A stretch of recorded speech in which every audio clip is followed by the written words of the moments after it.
คอยเป็นนั่นเด้มาเป็นนั่นช่วยน้องคนไปได้โดยไปนั่นแหละไปราคาเดี๋ยวราคาได้เลยคำคุ้นเลยแม่น้องชายเอาโอ้ไอพอนได้ไหม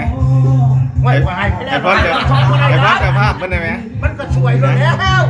ก็ช่วยพ่อไปร้านมาหอดก่อนถึงบริการกินอีกลูกงั้นธรรมดานะประเพณีเนาะมันยืนตัวนี้สบายเขาว่าอยู่บนชนเฮาได้ร้านให้เปียกอันนี้พวกก็เห็นรถแน่นอนช่วยมาอยู่ดีแม่เดือน3เอาไว้3ค่ำเนาะมื้อนี้เป็นมื้อสั้นวันดีเด้อ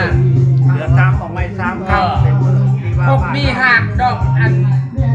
ช่างมีใบว่าจะใครมีดอกอันเฉพาะมื้อนี้มาได้แล้วนี่มาได้แล้วนี่ไปนั่งน้อยเดียวเพิ่นเว้าแล้วก็จื้อแล้วแม่น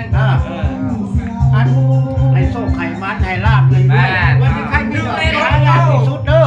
ท่านบ่ได้เห็นได้เอามาบูชาก็ได้อย่าไปกินได้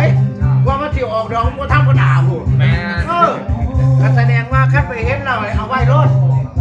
นั่นเด้อว่าแม่นเฉพาะตามตำรามื้อนี้แล้ว3ค่ำก็เบิดดอกได้เบิดเจ้าภาพเจ้าท่าเจ้าบ้านเจ้าเมืองได้เจ้าพ่อเจ้าตาได้บัดนี้นำหน้าพาทางให้อายุมันคนยืนได้บัดนี้กันนอนรับพันได้เงินดอกยาม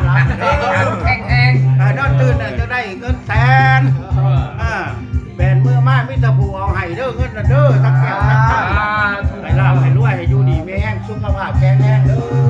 มือเนี่ยแหละมือวันสอบประกอบวันงาม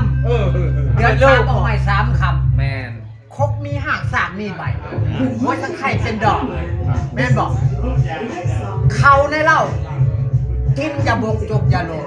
ได้ขายได้เลี้ยงลูกหลานกินละเต็มบ้านล้านเต็มเมืองเลี้ยงให้หมดนี่กินคันเรือปากละให้ขายนะก็เอาแล้วตัวห่างว่าสิได้เนาะกินอิ่มกินอิ่มเป็นมันเรือเลยเด้ขายเรือกินละจนหาเรือปากให้ขายหักเงินหักคำเด้ออยู่ดีมีแห้งเด้อจะภาพเด้อขอบใจสำหรับพระเขาพระนามอิ่มน้ำสำราญมาเยี่ยมมายามเช้าบ้านประตงพี่น้องบ้านเฮาเมืองชนเด้อทุกคนข้ามแพงนับถือผิดของเพลงข่าว่าเขาทิมนี่นะ